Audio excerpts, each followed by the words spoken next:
menjelaskan tentang sholat jenazah.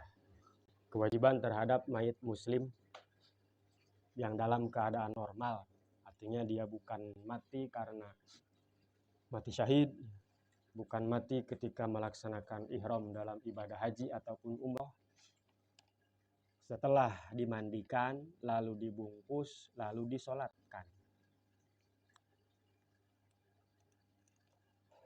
Minimalnya ini kita bikin jadi ingat ya, bahwa hidup itu harus sholat, karena mati juga kita disolatin. Makanya ada bahasa, sholatlah sebelum disolatkan. Jangan sampai ke masjid dari gotong, baru tahu masjid dari gotong.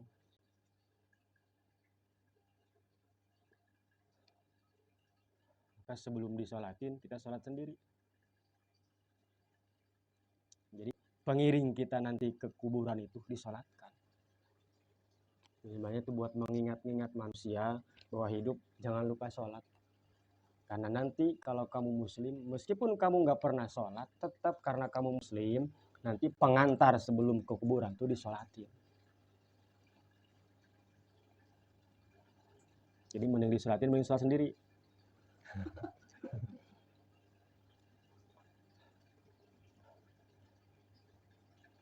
Nah, rukun sholat pertama, sholat jenazah itu niat, terusnya kedua adalah takbir. Ya, pertama niat, kedua 4 takbir, ya. Ketiga adalah berdiri kalau mampu, keempat membaca Fatihah. Maka Fatihah itu penting karena yang namanya sholat pasti ada Fatihahnya. Bisa jadi sholat itu nggak ada rukunya kayak sholat jenazah, tapi Fatihah mah harus. Bisa jadi sholat tuh nggak ada sujud, nggak ada tahiyat, tapi Fatihah mah ada. Maka Fatihah penting. Sebelum apa-apa, yang bacaan yang harus kita perbaharui, kita benarkan terlebih dulu Fatihah. Yang kelima, rukun sholat jenazah itu nyaeta sholawat atas Nabi. Membaca sholawat atas Nabi, sifatnya wajib. Kapan dilakukan? Setelah takbir yang kedua. Wajib. Kalau takbir tadi tidak wajib setelah takbir pertama kalau Fatihah. Mau setelah takbir kedua baru Fatihah, tidak masalah. Tapi kalau sholawat harus setelah takbir kedua. Jadi memeh takbir katilu, orang sholawat itu lah. Bagaimana lafadznya? Ya, minimalnya Allahumma sholli ala sayyidina Muhammad. Karena kita umat Nabi, mudah-mudahan nanti dikubur di aku sebagai umat Nabi, didoakan dulu dengan baca sholawat. Siapa tahu itu jadi sebab rahmat, mungkar nakir nggak berani nanya. Ini mah ada Muhammadnya. Segen lah mau nanya juga. Udah biarin aja.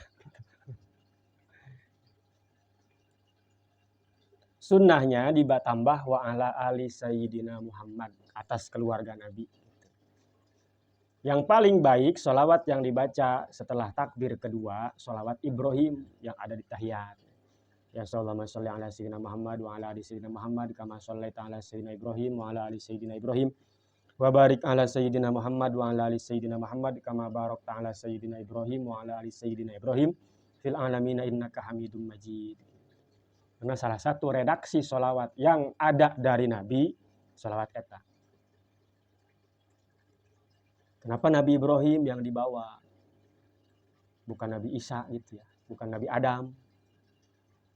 Karena Ibrahim itu disebut bapaknya para nabi. Karena nabi setelah Ibrahim itu semua keturunan Ibrahim. Meskipun pasti semua keturunan Adam. Cuman turunan Adam itu sempat mau punah. Kapan? Zaman Nabi Nuh.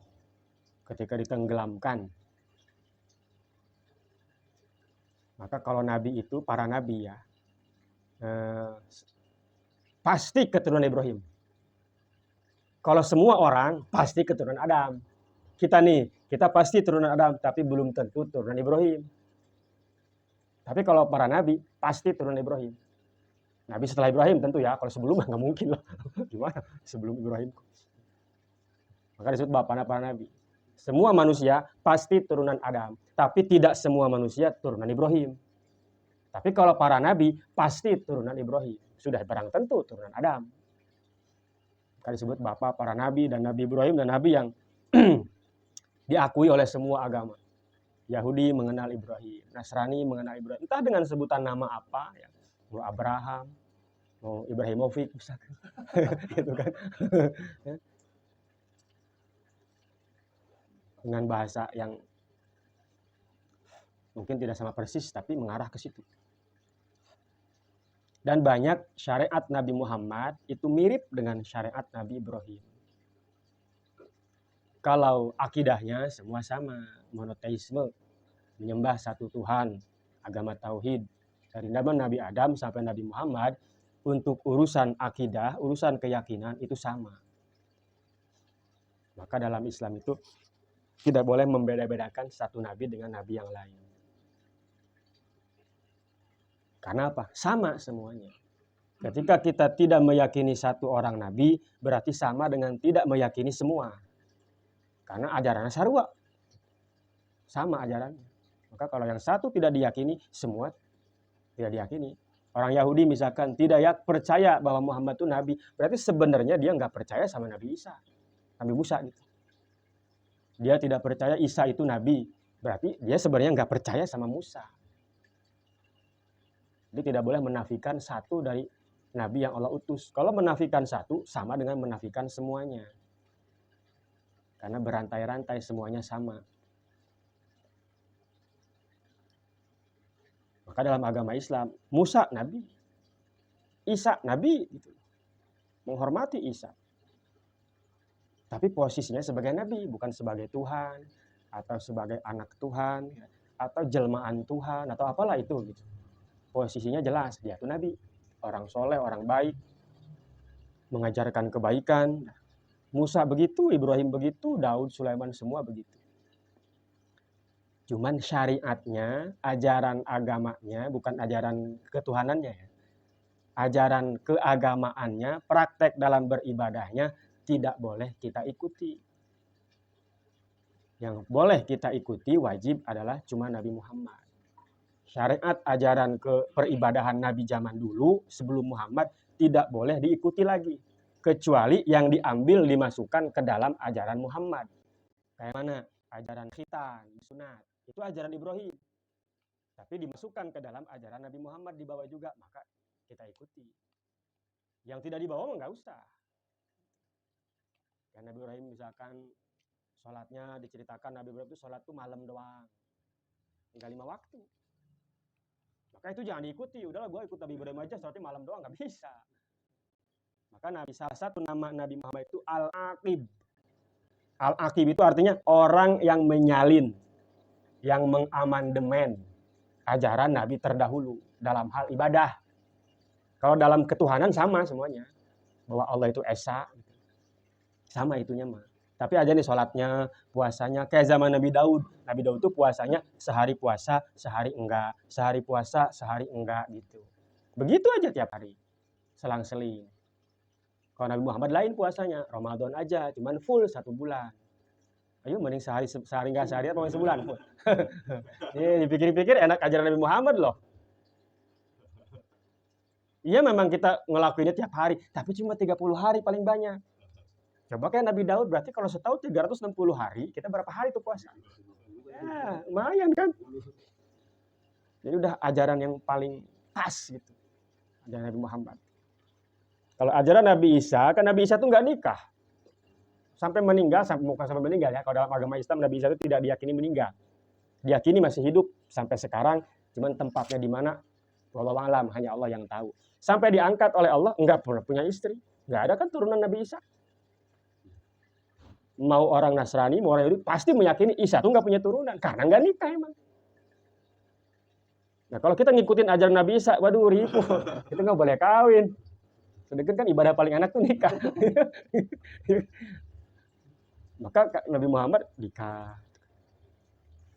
Nabi Isa itu hidupnya berkelana. Kan? Nggak punya rumah, baju cuma yang dipakai doang. Hidupnya benar-benar sederhana gitu. Jauh dari kata mewah.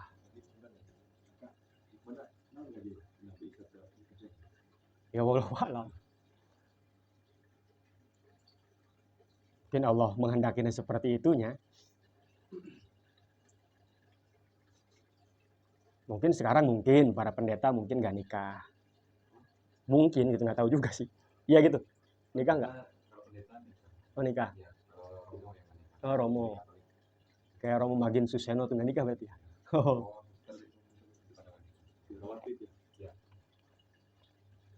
Jadi gaya hidup ini Nabi Isa tuh, gaya hidup sufi kalau dalam ajaran agama Islam lah gitu ya. Tapi nggak gitu-gitu amat juga sufi dalam agama Islam. Dia tetap nikah mah nikah. Gaya hidup orang zuhud, melepaskan segala sesuatu dari sifat keduniawian itu dihilangkan bener gitu. Di dalam agama Islam juga tetap itu ada ajaran zuhud itu, tapi yang nggak gitu-gitu amat.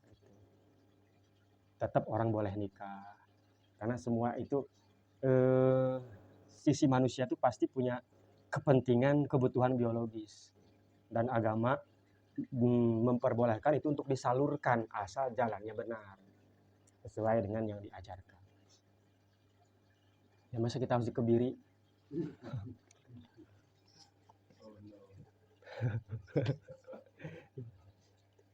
Nah itu Nabi Muhammad al-Aqib. Kalau syariat, ikuti syariat Nabi Muhammad. Meskipun nabi-nabi zaman dulu syariatnya ada yang dimasukkan juga ada gitu, ada juga dalam syariat Nabi Muhammad, ada kayak Nabi Ibrahim tadi ya, kayak macam potong kuku, terus nyabutin bulu ketek, bebersih, nyukur kumis, itu ajaran Nabi Ibrahim, ada dalam agama Islam. Ya Muhammad itu pengalin. Kalau ketuhanannya sama, tapi kalau ajaran praktek ibadahnya itu beda, jangan diikuti. Nabi Sulaiman itu istrinya 1000. Kalau kita istri 1000 gak sempat pakai celana. Kira pakai celana naik. Kamu aja. Aduh. Bahaya. Dan gak kuat juga lagi. Ya gini aja lah. Ini hitung-hitungan joroknya. Kalau orang berhubungan butuh waktu 10 menit, 1000 berapa? Gak cukup sehari itu. Gak cukup itu. Jelema paling iya nage, paling letoy nage mau cukup mau paling letoy gitu, buka tangan nggak cukup itu. Maka itu pas bener bahwa tetap diperbolehkan untuk poligami tapi cuma 4. Itu udah ngukur banget sehebat apa manusia. Ya, kekuatannya sok. Mau makan obat kuat apa coba, buat 1000. Dihitung jamnya juga sehari nggak mungkin. Nggak kelar itu. Pas bagian muter lagi gilid udah gede anaknya. Nggak tahu. Ini udah pas bener apa yang disyariatkan dalam ajaran Nabi Muhammad itu. Makanya dia penyempurna sekaligus penyalin. Intinya ajaran Nabi dahulu untuk umat dahulu itu sudah pas, tapi dipakai umat sekarang nggak bakal bisa, nggak bakal pas kayak Nabi Sulaiman misalnya. Zaman Nabi Musa, orang kalau dosa tobatnya tuh syaratnya harus bunuh diri, baru diterima tobatnya. Kan berat itu. Untuk orang zaman sekarang, waduh, keholan, aing mending dosa bae terus. Bu tobat-tobat, daripada kudu paeh. Salah satunya disebutkan faktulu anfusakum. Kamu bisa diterima tobatnya, tapi bunuh diri. Kayaknya dibunuh sama temannya sendiri, baru diterima tobatnya. Wah, kan berat itu. Tapi umat Nabi Muhammad paling enak, paling cocok banget, paling pas gitu ajaran segala sesuatunya. Dan dicontohkan benar oleh Nabi. Gitu. Lalu sekarang kalau misalkan Nasrani mau nikah, nonton siapa? Udah bisa nggak nikah kok. Ya kan? Tapi kalau kita Nabi Muhammad nikah, punya anak, punya cucu, punya bapak, punya ibu, punya keluarga. Maka ajaran Nabi Muhammad, berbuat baiklah sama orang tua. Masuk bener. Coba Nabi Isa. Sama siapa? Lu punya ibu doang. Nggak punya bapak kan? Tetap ada yang kurang gitu loh. Makanya salah satu, karena Nabi Isa itu bukan Tuhan, tapi gaya hidupnya tuh mirip Tuhan. Nggak punya istri, nggak punya bapak, kan? Nggak punya rumah. Sehingga dituhankan sama orang. Bukan kepengen Nabi Isa, bukan. Maka Nabi Muhammad tuh benar-benar gaya hidupnya gaya hidup manusia. Maka orang Islam sehebat apapun memuji Nabi Muhammad tidak akan menuhankan. Sebab nggak ada celah sedikit pun untuk dituhankan. Apanya coba? Masa Tuhan punya istri? Masa Tuhan punya anak? Nggak masuk. Jadi sehebat apapun kita memuji Nabi Muhammad, nggak bakal ada orang Islam menuhankan. Nggak bakal. Karena bagaimanapun dia bukan Tuhan. Dia utusan Tuhan. Jadi pas menempatkan posisinya. Makanya kalau kata kita mengkapok, bisa nggak punya istri dituhanin. Udah Muhammad yang banyak istrinya, 9 istrinya. 13 semuanya. Cuman masalahnya sama orang Islam sekarang itu diikutin banyaknya doang gitu. Diikutin banyaknya doang. Makanya hidup jangan jomblo, takut nyaingin Tuhan. Ya, orang jomblo tuh suruh cepet kawin. Nabi Ibrahim yang dibawa itu sholawat yang paling baik. Ya. Karena dia, semua agama mengakui Ibrahim. Di dalam agama apapun Ibrahim itu orang baik. Istimewanya Nabi Ibrahim. Itu dibaca sholawat atas Nabi itu setelah takbir kedua.